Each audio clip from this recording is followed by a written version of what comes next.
We hear Western powers asking Russia and Iran repeatedly to put pressure on you to, as they put it, stop the violence. And just recently, 6 Western nations, in an unprecedented message, they asked Russia and Iran again to put pressure on you, asking for a ceasefire in Aleppo. Yeah. Will you go for it?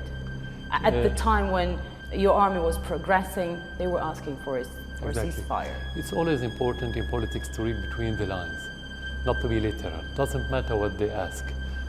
The translation of their statement is for Russia, please stop the advancement of the Syrian army against the terrorists. That's the meaning of that statement. Forget about the rest. You went too far in defeating the terrorists. That shouldn't happen. You should tell the Syrians to stop this. We have to keep the terrorists and to save them.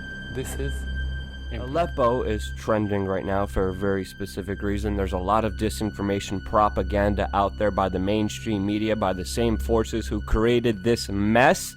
And it's important to tell you the full story of this because there's a lot of also pure disinformation about what's really happening there on the ground. The main reason Aleppo is trending all over the world is because the Syrian government forces, which are backed by Russia and China, are clearly about to officially take over the city of Aleppo, a major city, a major breaking point in the civil war in Syria that will end this entire conflict, a conflict that was re-engaged by the West. And with Assad having victory, the West and the mainstream media are freaking out in full hysteria with a lot of biased information meant to emotionally manipulate you. As you could see here, New York Times, complete meltdown of humanity. Civilians die in fight for eastern Aleppo. Aleppo civilians facing dead plead, oh God, help us. Again, more emotional pleads. There's a UN report going around right now that many people are saying is actually fake news, but they're saying that 82 civilians were shot on the spot by pro-Syrian government forces inside of the city of Aleppo. We are seeing as if there was doom and gloom in the entire city of Aleppo, but there's actual video inside of Syria of Syrians celebrating in Aleppo with the government taking back the city from the rebels that have held it for years now. You're not getting this side of the story by the American mainstream media, and you're also not getting the side of the story of the atrocities and the horrible human rights violations that the rebels are committing. Now, obviously, in any war, there's human rights violations and criminal acts committed on both sides. There's no denying that. But for the mainstream media to only highlight one aspect of it and not highlight the other is outright propaganda, and that's why we're here to break it down. We have Syrian girl who reported that, the BBC, all the way in the bottom of the article, is only reporting then that the Syrian rebels are the ones who are actually firing on civilians trying to escape the city.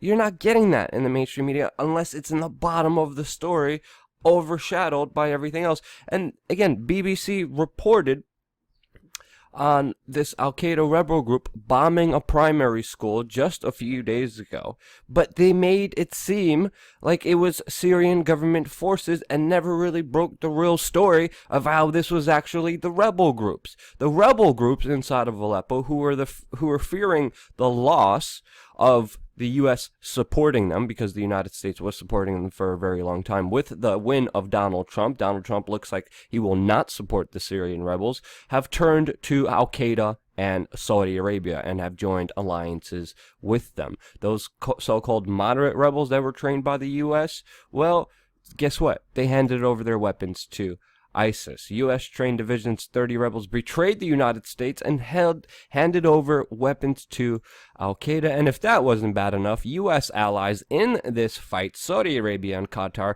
were financing and funding ISIS. And so was the United States through their rebel program. We have CIA-backed rebels fighting Pentagon-backed rebels. And it was an utter chaotic mess, with the United States' prime objective was getting rid of Bashar al-Assad. And now these Syrian rebels are in talks with John Kerry, the Secretary of State currently right now, about their surrender and evacuation. The United States has been pushing for a no-fly zone, risking a full World War III scenario with Russia weeks ago, mainly because many military analysts saw this fall of Aleppo happening, and if Aleppo falls, the Syrian civil war is nearly completely over, and the U.S. prime objective of getting rid of Bashar al-Assad is over. The clear losers here are the U.S. allies, Turkey, Saudi Arabia, Qatar, Israel, and of course the United States, who wanted